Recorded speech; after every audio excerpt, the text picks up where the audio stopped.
JB Studio. Hi everyone! Today, I'm drawing a cute bunny with a carrot. Let's draw and paint together. Attach 2 long ears to the top of the head. Draw 2 large round eyes inside the head. Add a small triangular nose just below the eyes.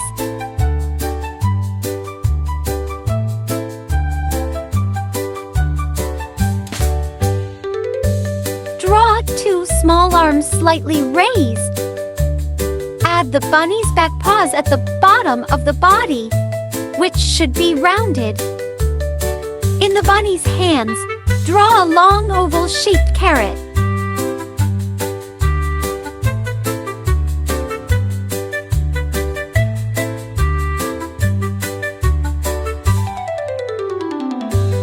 Draw a curved line for the grass where the bunny is sitting.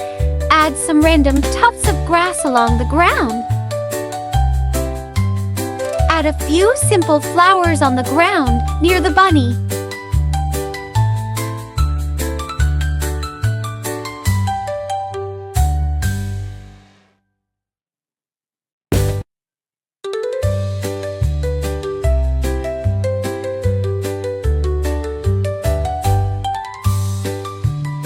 Color the bunny with light beige or white.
Pink for the cheeks.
orange for the carrot and green for the leaves.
final touches, go over the outlines with a black pen or marker to make the lines bold and clean.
this wonderful picture. See you on next video.